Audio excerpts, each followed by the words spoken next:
পুরো জুলুমবাজ। আমি কি হত্যা করেছি? আমি কি চাঁদাবাজি করেছি?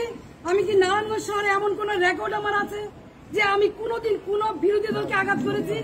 তাহলে কিসের জন্য, কি কারণে, কোন ষড়যন্ত্রের কারণে, কার স্বার্থে আমাকে অ্যারেস্ট করা হলো আমিও প্রশাসনের কাছে জানতে চাই।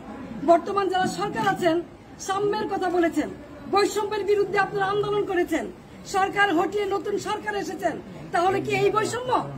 তাহলে অনেস্ট রাজনীতি, সততার কিসের মূল্যায়ন? আমি তো বাড়িতেই ছিলাম, আমি তো পালাই নেই, তাহলে এইভাবে আমাকে অ্যারেস্ট করতে হলো কেন?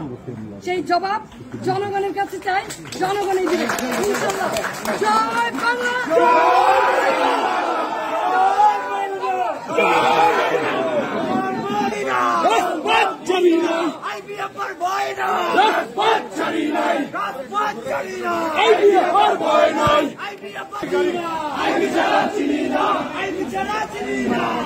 I